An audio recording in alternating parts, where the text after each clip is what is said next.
Hello, welcome to another Daily Digest video. I'm Merriam. Today I'm playing a deck from the Melbourne RPTQ. Finished 6th place. Not sure if Melbourne was big enough that 6th place is good or the worst, but either way, a solid showing for the deck. It's an Esper Midrange deck really built around Monastery Mentor. So Fatal Push and Path to Exile have sort of been the top removal spells in Modern for a little while, supplanting Lightning Bolt. This deck gets to play both of them. With spot removal being good, Lingering Souls is good. This deck gets to play that as well. Otherwise, pretty classic mid-range deck. Cantrips, discard spells, Snapcasters, things like that. And I am not sure about this hand. We're on the play. Have a Fatal Push for an early creature, but don't really have much to follow it up. But I think we will find something, and Lingering Souls and Mentor are both good. I'm going to say this hand is right on the borderline, and I'm going to keep.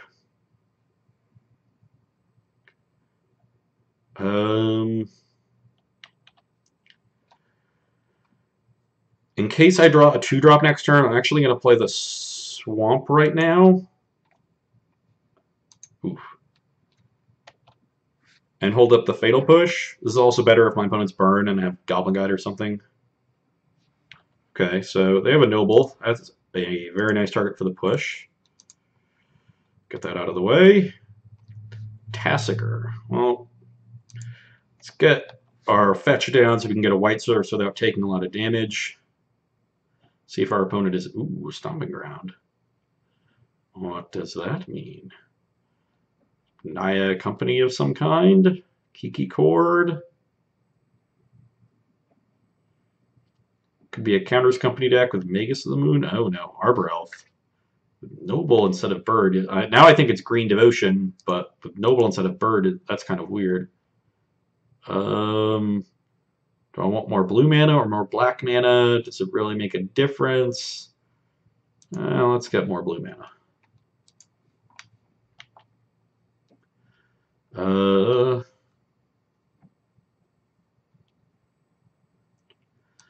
Well, might as well get this Mentor down. I don't think my opponent's going to be removal heavy. We can, so we can start making tokens with it, but not having a lot of disruption in this matchup is bad. We've drawn mostly threats and lands.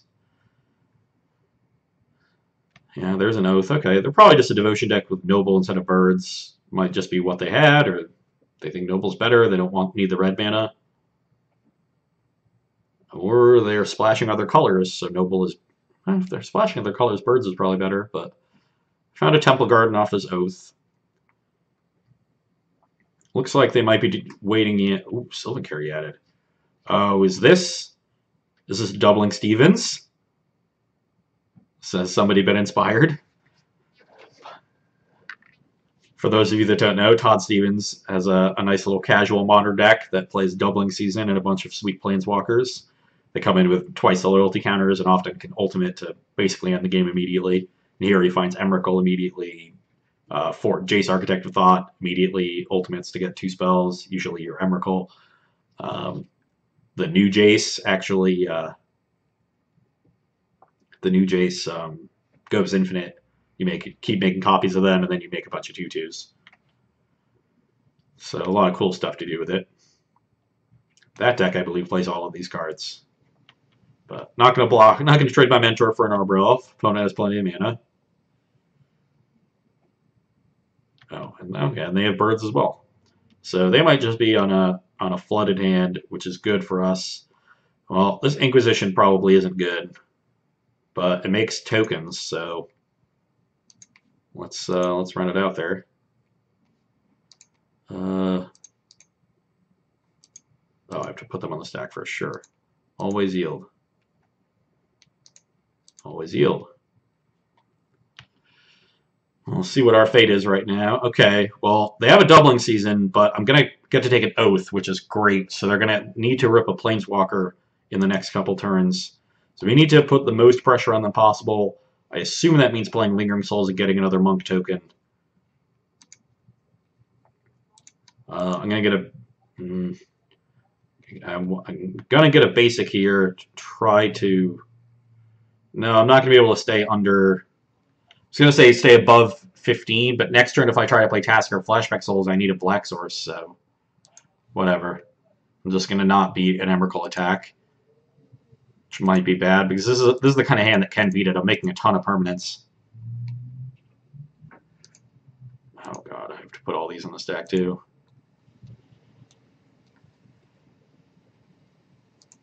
Always yield.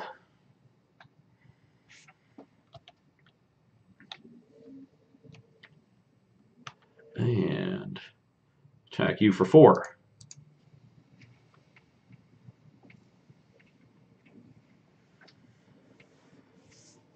Yeah, in order to stay above 15, I'd have to like, fend off some attacks from this Arbor Elf too.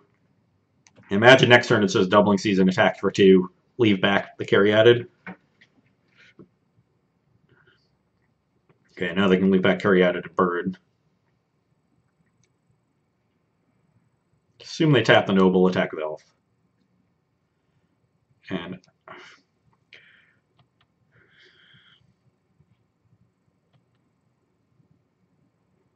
maybe they just play defense. Okay, that's another fine option. Ooh, a Thought Scour, you don't say. Let's start with that one and see what it does. At the very least, we'll be able to play Tassiger for 1 mana and Souls afterwards. But maybe we put everything on the stack. I don't care.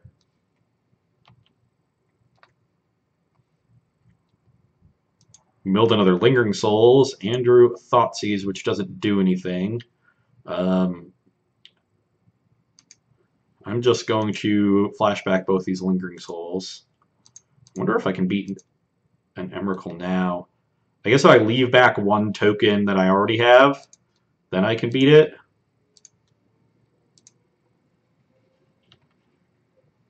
Well, I'll think about how the combat works, though.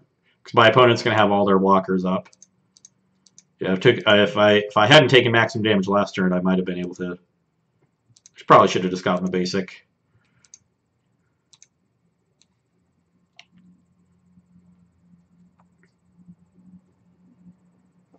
Yeah, so I have 4 Spirit tokens that can't attack and 3 Monks that can't attack. So if I leave back a Spirit, because presumably my opponent's gonna have Noble, so if they draw Nahiri, put an Emrakul into play, attack that's for 16. So I need 5 of these tokens to block, and go to 1, and then let's say I sack 5 lands and a Prowess Monk. Then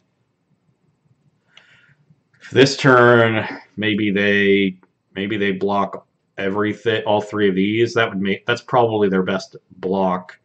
And then take 1 Spirit, go to 11.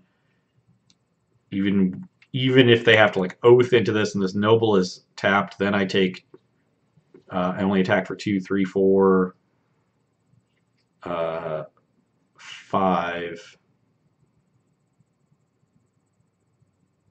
6, 7. Attack for 7, which is just not enough. They'd go to 4. And maybe they'd only go to 6. So I don't think I can beat the Nahiri. Because I want to leave back for Thoughtseize. So I think I just have to attack all out and hope I'm not dead.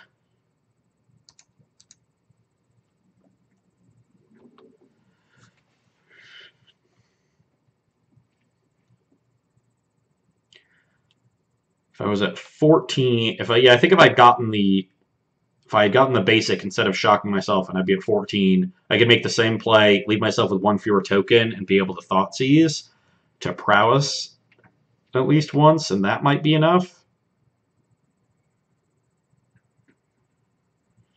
They'd be at 11.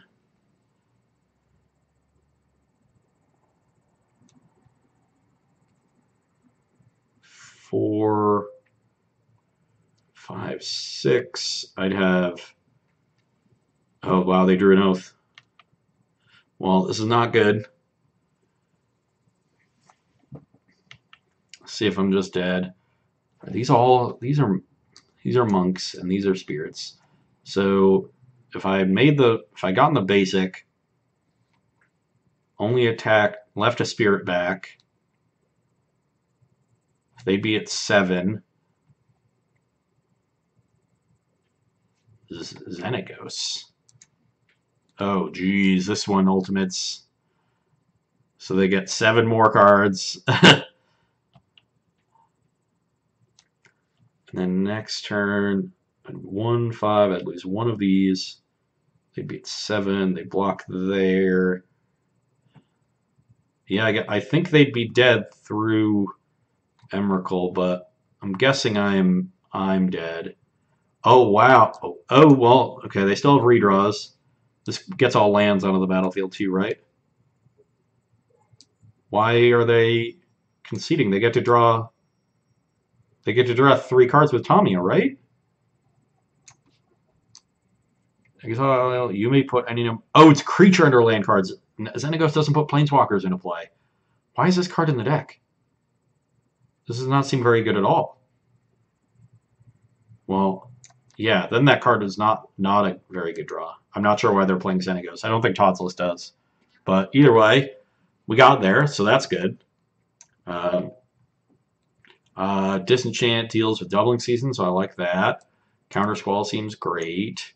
Spell Queller also seems good. And I like Disdainful Stroke, just trying to be more of a control deck. I do not like Path to Exile. I don't like Brutality. Kind of like Zealous Persecution. I like Snapcaster. I Spell Person the main too. Kind of like Zealous to like wipe out a bunch of mana creatures at once. I don't think I need a ton of Lingering Souls.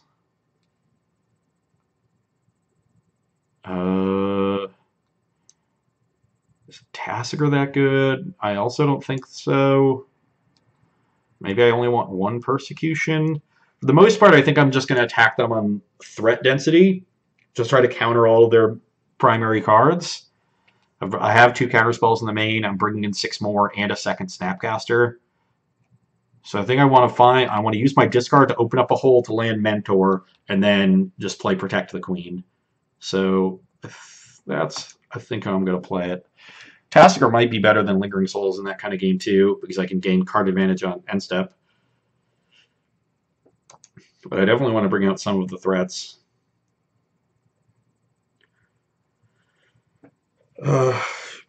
Sand doesn't have Disruption, but if I find it, it has a lot of it. If I find a discard spell, I can flash it back with Jace, even if I just mill it over. If I draw 1, I get 2 of them. I have a Cantrip to dig and Jace to dig towards things. My opponent rolled a 6. I think I'll keep this.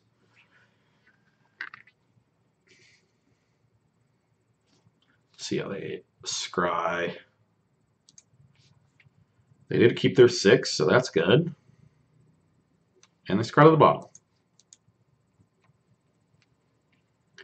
What you got, Jimmy, with your Doubling Stevens deck?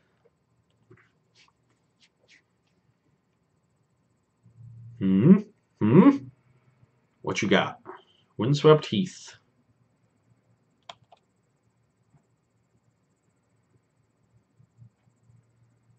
Probably just playing a mana creature. Conservative with their life total. Getting Basic Forest does suggest, okay, Birds it could also suggest, but I would say they probably have an Oath to make it easier to play their Planeswalkers naturally. Another Cantrip is fine. Definitely going to transform this Jace quickly. Just have to hope they don't really brown me in these first few turns. More acceleration. Good for them. Okay, this could be a doubling season next turn. Let's see what I find. Milled Opland. Spellcrawler is going to be a little late.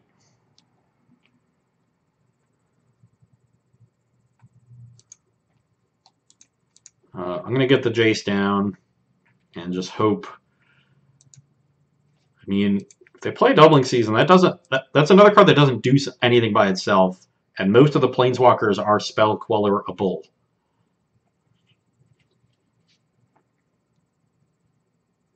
So it could be fine to just let the Doubling Season resolve, but that also means that if they resolve Doubling Season, I don't have a window to resolve this Mentor. So my clock isn't going to be great. And I don't have a ton of disruption to be confident at beating the top of their deck. I do have another Thought Scour to dig towards. Maybe I can snap a discard, or Jace a discard spell, or snap a counter spell on turn 4. Ugh. Rest in Peace. That's pretty good. Port Town is an awkward one to have in your deck. Seems like a budget option, but that is pretty good. It means my Jace is never transforming, and my Snapcaster Mage is horrible. But Jace not transforming isn't the worst. I just have a Merfolk Looter in play. And this is yet another card that's not a threat on their side. Might have to board down on these cards for next game. Snapcaster is the one I like more when they're active because it can target counter spells effectively, but Jace is a lot better if they Rest in Peace me, so not clear cut which one I want to lean towards. Ooh, no play for my opponent. That is interesting.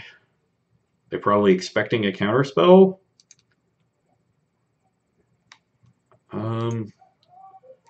Well, I'll Thought Scour them. Hit 2 bricks, tilt.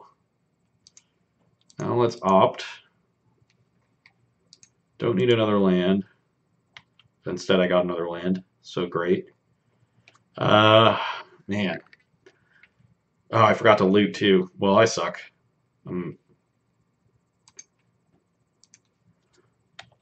I'm just going to keep holding up this Queller. I'll play a Snap on end step this turn. I probably should have just played 1 cantrip and Snap. I'm not thinking too great. Ooh, a Nykthos. What is their hand just all mana?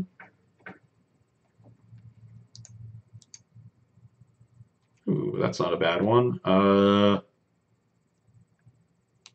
gonna discard this Lingering Souls. Don't think that one's good. Whereas getting mana could let me get to this Mentor. Ooh, I definitely want this one.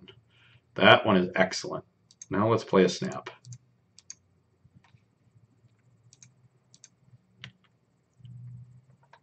So now we have the turn to resolve a Mentor. Let's mush for 2. If they want to trade, that's fine.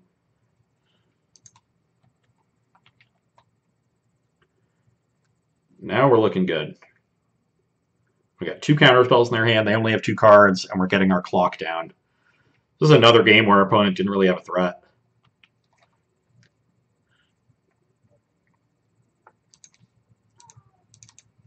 Despite my sloppy play, we are in good shape. Looks like they're just getting their fetch out of the way.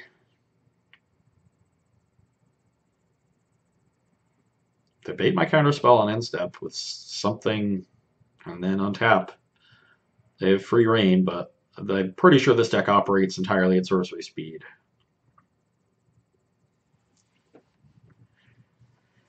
What do you got, Jimmy?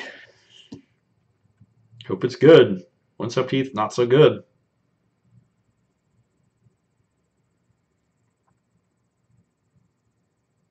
And I'm at exactly 16. I can survive an Emrakul attack.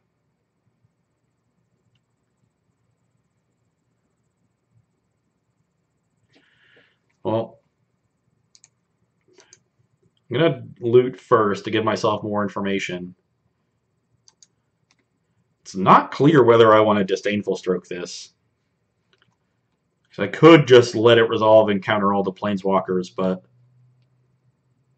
I think that's too risky of a line, because the Planeswalkers that they draw aren't going to be that insane if they're just far behind on board and don't have Doubling Season.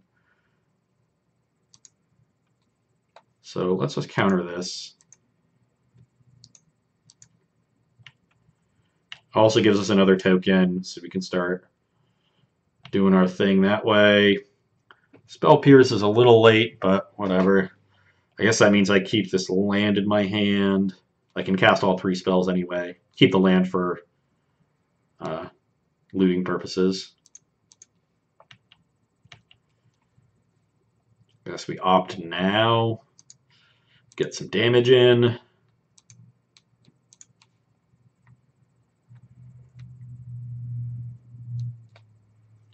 This will be 5. I don't think they should be aggressively cracking these fetches.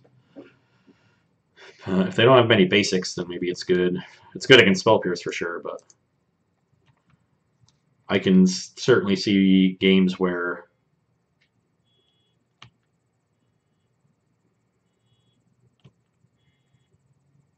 leaving those fetches uncracked is relevant. You end up not needing the land, but you need the life point. Yeah, Noble doesn't do anything. Could have played Thoughtseize on my previous turn and only left up the Queller, but that seems unnecessarily greedy. Yeah, it wouldn't have even done anything. They just drew a bunch of lands. The Spell Pierce isn't even good.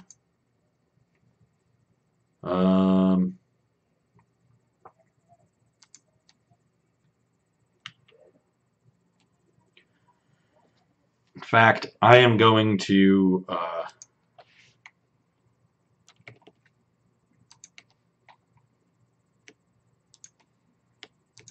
Thoughtseize holding priority. I guess I don't have to hold priority with all these triggers going on the stack. Oh, but I've let's Spell Pierce this. 2, 3, 4, 5, 6, 7.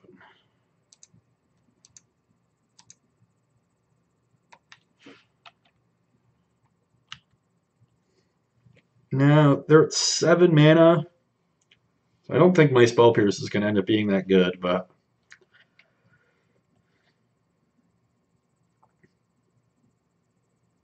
I think it's better for me to just hold that.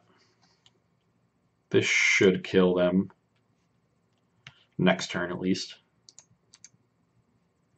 Don't attack with Jace.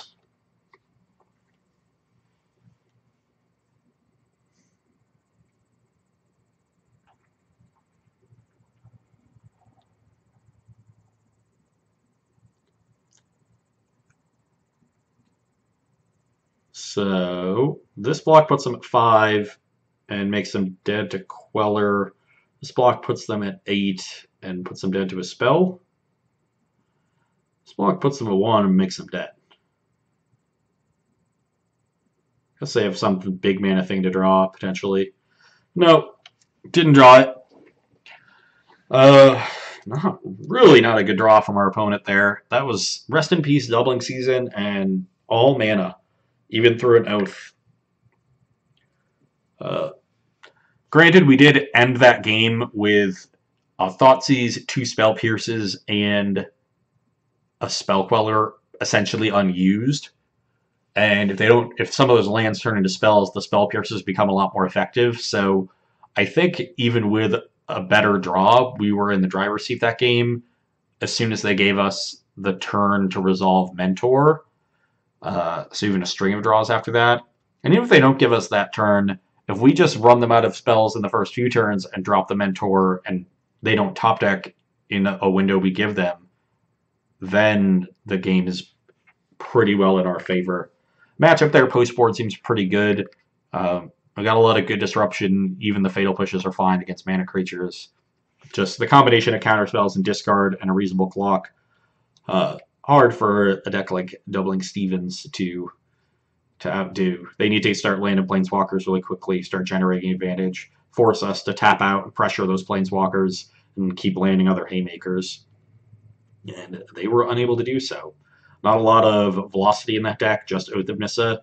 So you're really at the mercy of your opening hand and the top of your deck. And you saw not much mercy shown in those games. So hope you enjoyed that one, and you can come back and see me on Wednesday. Bye.